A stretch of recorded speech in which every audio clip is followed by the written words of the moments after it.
تو اکثر لوگ یہ سوال کر رہے ہیں کہ کیا واقعتاً حدیث میں اس طرح کی کوئی بات آئی ہے؟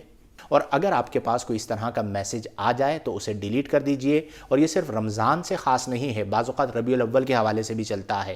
آپ خود سوچئے کہ اگر ایسا ہوتا کہ رمضان کی مبارکباد دی اور جنت واجب ہو گئی۔ بسم اللہ الرحمن الرحیم، هو القادر هو الحق هو المعین۔ ماہ رمضان المبارک کی آمد مبارک ہے، اور ہمارے ہاں ہر سال آمد رمضان پر ایک میسج چلتا ہے کہ جس نے کسی کو ماہ رمضان کی مبارکباد دی اس پر جنت واجب ہو گئی۔ تو اکثر لوگ یہ سوال کر رہے ہیں کہ کیا واقعتاً حدیث میں اس طرح کی کوئی بات آئی ہے؟ پہلی بات یہ ہے کہ نبی کریم صلی اللہ علیہ وآلہ وسلم کی احادیث مبارکہ میں اس ماہ مبارک کو شہر مبارک کہا گیا ہے۔ نبی کریم علیہ افضل الصلاۃ والتسلیم نے ارشاد فرمایا کہ قد جاءکم رمضان، تمہارے پاس رمضان المبارک آیا، شہر مبارکن، یہ مہینہ مبارک یعنی بابرکت ہے۔ تو اس اعتبار سے کہ یہ برکت والا مہینہ ہے، یہ بالکل درست ہے، اور اس کے بہت سارے فضائل اور اس کا بہت زیادہ ذکر احادیث مبارکہ میں آیا۔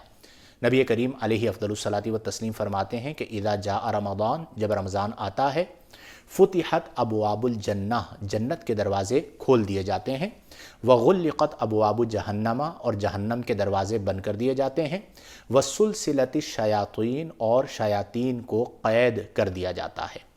لیکن جو یہ مبارکباد کے حوالے سے یہ چل رہا ہوتا ہے کہ جس نے کسی کو رمضان کی مبارکباد دی اس پر جنت واجب ہو گئی، یہ نبی کریم علیہ افضل الصلاۃ والتسلیم پر جھوٹ باندھنا ہے۔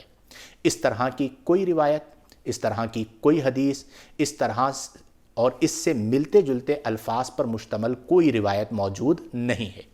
آپ خود سوچئے کہ اگر ایسا ہوتا کہ رمضان کی مبارکباد دی اور جنت واجب ہو گئی تو پھر کوئی کیوں روزے رکھتا، کوئی کیوں تراویح پڑھتا، کوئی کیوں قیام اللیل کرتا اور دیگر عبادات کرتا؟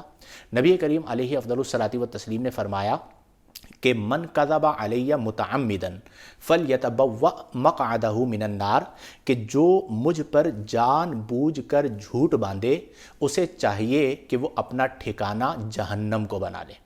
یعنی نبی کریم صلی اللہ علیہ وسلم نے جو بات ارشاد نہیں فرمائی اور موضوع یعنی من گھڑت اپنی طرف سے گڑھ کر اسے بیان کرنا کہ اللہ کے رسول کا فرمان ہے، یہ موضوعات کہلاتا ہے، اور اس کا نتیجہ دخول نار ہے، جہنم میں جانا ہے۔ تو المختصر یہ ہے کہ اس طرح کی کوئی حدیث موجود نہیں ہے۔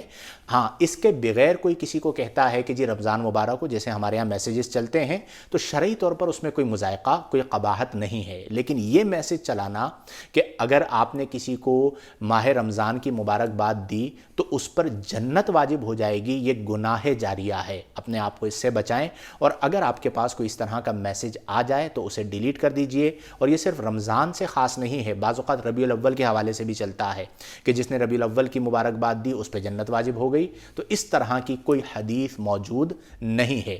ضرور جنت ملے گی اللہ کے فضل سے، لیکن ہمیں عبادات کرنی ہیں، ہمیں تراویحات پڑھنی ہیں، ہم نے ماہ رمضان کے روزے رکھنے ہیں، ہم نے قیام اللیل کرنا ہے، ہم نے انشاءاللہ اعتکاف کرنا ہے۔ یہ وہ اعمال ہیں جو جنت میں داخلے کے اسباب میں سے کچھ اسباب ہیں۔ اللہ تعالی ہم سب کو عقل سلیم عطا فرمائے اور عمل کی توفیق عطا فرمائے۔ وآخر دعوانا ان الحمد للہ رب العالمین۔